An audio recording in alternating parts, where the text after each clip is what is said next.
Pemain sayap Jepang, Takumi Minamino berbicara soal pertahanan timnas Indonesia setelah menang di kualifikasi Piala Dunia 2026.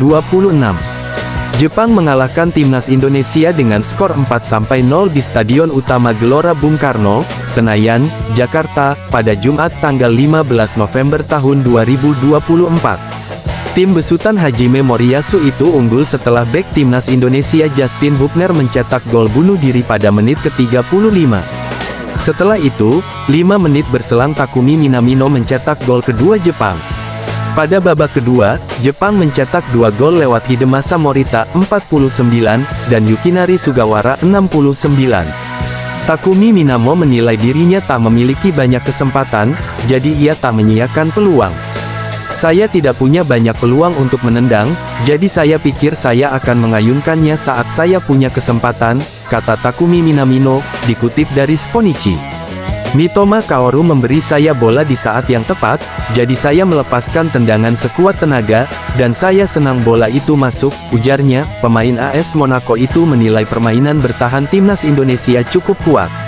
Lawan bermain bertahan dengan keras sejak babak pertama, dan ketika Kamada Daichi, Mori Morita, dan Endo Wataru menciptakan peluang bagus, saya fokus pada pekerjaan saya di depan gawang, ujarnya. Minamino kemudian diganti pada akhir babak pertama oleh Daizen Maeda.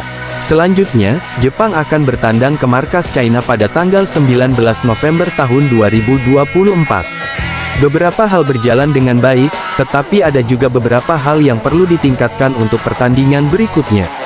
Saya pikir pertandingan berikutnya akan sulit di kandang lawan, jadi saya ingin mempersiapkan diri dengan baik, ujarnya.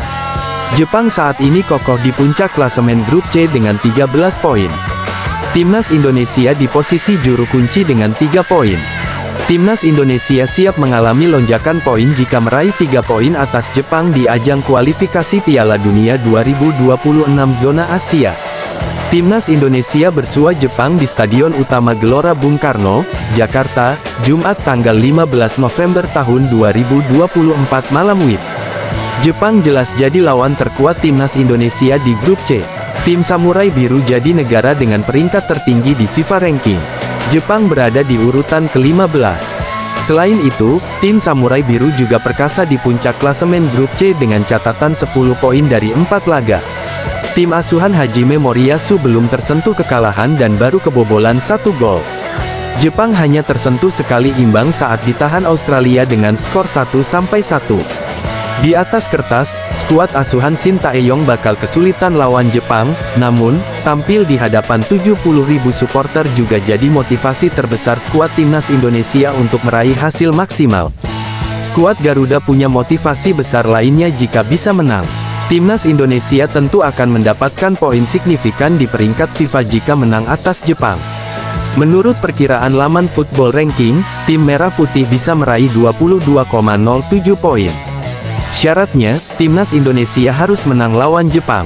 Kemenangan ini bisa melejitkan peringkat FIFA Timnas Indonesia. Menurut perkiraan, Timnas Indonesia bisa naik 5 strip di ranking FIFA. Sementara hasil imbang juga mampu mengerek peringkat FIFA Timnas Indonesia. Skuad Garuda menambah 9,57 poin jika imbang lawan Jepang. Catatan tersebut bisa membuat skuad Garuda setidaknya naik 3 strip. Jika kalah, Timnas Indonesia terancam melorot. Poin skuad Garuda bakal mengalami pengurangan sebanyak 2,93. Timnas Indonesia kemungkinan besar bakal mengalami penurunan di peringkat FIFA. Perkiraan poin di ranking FIFA Timnas Indonesia vs Jepang. Timnas Indonesia menang, plus 22,07 poin. Timnas Indonesia imbang, plus 9,57 poin. Timnas Indonesia kalah, minus 2,93 poin. BOLASPORT.com, inilah prediksi susunan pemain saat Timnas Indonesia menghadapi Jepang di ronde ketiga kualifikasi Piala Dunia 2026 zona Asia. Timnas Indonesia harus meraih hasil positif saat menantang Jepang di Stadion Utama Gelora Bung Karno, Jakarta, Jumat tanggal 15 November tahun 2024 malam WIB. Jadi tim yang diunggulkan, Jepang diprediksi bakal menyerang sejak awal. Tentu, hal tersebut harus disikapi Marcelino Ferdinand dan kawan-kawan dengan baik. Shin Tae-yong kemungkinan bakal menurunkan taktik serangan balik. Formasi 3-4-3 diprediksi kembali bakal jadi andalan. Maarten Paes bakal jadi andalan timnas Indonesia di sektor penjaga gawang. Penampilannya dalam 4 laga terakhir di ronde ketiga banyak menyelamatkan gawang skuad Garuda dari kebobolan. Tentu, pemain FC Dallas tersebut diharapkan dapat membendung gelombang serangan Jepang melalui penyelamatan gemilangnya. Tidak ada Miss Hilgers bukan jadi masalah bagi timnas Indonesia. Pasalnya, timnas Indonesia bisa langsung menurunkan Kevin Dix. Pemain FC Copenhagen tersebut diperkirakan bakal turun sebagai bek tengah. Kevin akan ditemani oleh Jay Ises dan Justin Hubner.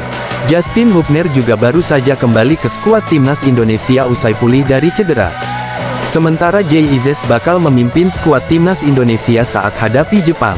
Di dua sisi sayap, timnas Indonesia bakal menurunkan Sandy Walsh dan Kelvin Verdong.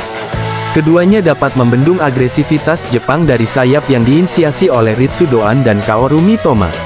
Di sektor gelandang, timnas Indonesia bisa menurunkan Tom Haye dan Nathan Chuaon. Tom Haye dipasang sebagai pengatur serangan. Sementara pekerjaan kotor di lini tengah bakal diemban oleh Nathan Chuaon. Di lini depan, Shin Tae-yong kemungkinan tidak akan merubah komposisi lini depan. Witan Sulaiman akan diturunkan di sisi kanan dan Ragnar Oratmangun di sisi kiri. Sementara Rafael Struijk bakal jadi andalan Shin Tae-yong sebagai penyerang tengah timnas Indonesia.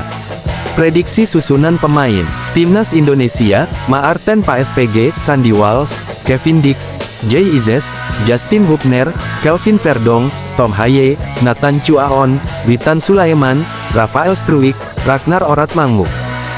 Timnas Indonesia akan berusaha mengirim pemain pertama lawan yang bisa mencetak gol ke gawang timnas Jepang di kualifikasi Piala Dunia 2026. Timnas Indonesia menjalani tugas berat ketika menjamu Jepang pada lanjutan putaran ketiga kualifikasi Piala Dunia 2026 zona Asia. Kedua tim akan terlibat bentrok pada lakon matchday 5 grup C di Gelora Bung Karno, Jakarta, Jumat tanggal 15 November tahun 2024. Armada Shin Tae-yong bukan cuma harus terfokus penuh menjaga kesolidan pertahanan agar tak dikoyak musuh paling buas. Timnas Jepang menggelontorkan 15 gol dalam 4 partai, terbanyak di antara semua peserta fase ini. Rataan mencetak golnya hampir 4 butir setiap laga 3,75. Bahkan koleksi gol Jepang sendiri sudah lebih banyak dari produktivitas gabungan 4 negara di bawahnya. Mereka ialah Australia ditambah Saudi, Bahrain, dan Indonesia 14 gol. Pada saat bersamaan, Samurai Biru juga merupakan tim dengan lini belakang paling tangguh. Zion Suzuki DKK baru kemasukan 1 kali setelah menerima 18 tembakan dari musuh. Satu-satunya gol itu lahir dalam duel teranyar melawan Australia tanggal 15 Oktober tahun 2024. Hasil imbang 1-1 di Saitama merusak rentetan clean sheet Suzuki sekaligus teriak kemenangan timnas Jepang. Jaring gawang Samurai Biru bergetar akibat gol bunuh diri Shogo Taniguchi. Sang defender tidak beruntung karena kakinya membelokkan crossing Lewis Miller. Akibatnya si kulit bulat bersarang ke gawang timnya sendiri. Hal itu mengartikan bahwa belum ada satupun pemain lawan yang bisa menjebol gawang timnas Jepang selama kualifikasi Piala Dunia 2026. Catatan ini bahkan terbentang sejak mereka menyelesaikan putaran kedua lalu. Pada fase tersebut, Jepang membukukan 6 kemenangan beruntun tanpa sekalipun kecolongan gol. Rafael Struijk DKK di lini depan timnas Indonesia berpeluang menjadi musuh pertama yang membobol gawang Zion Suzuki. Tentu saja menjebol gawang Jepang tak akan mudah. Walaupun begitu, peluang tetap terbuka melihat cukup banyaknya ancaman yang dilancarkan pasukan Shin Tae-yong. Dalam 4 partai kualifikasi, tim Merah Putih rata-rata melepaskan 8 tembakan per laga.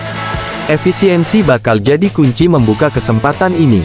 Laga versus Bahrain kemarin dapat dijadikan contoh. Timnas Indonesia hanya diberi celah melepaskan 5 tembakan, tetapi 2 di antaranya sukses menghasilkan gol. Sayangnya kemampuan tersebut gagal dilanjutkan ke laga berikutnya di kandang China. Sangat dominan dengan menebar 14 percobaan berbanding 5 tembakan musuh, Indonesia malah takluk 1-2.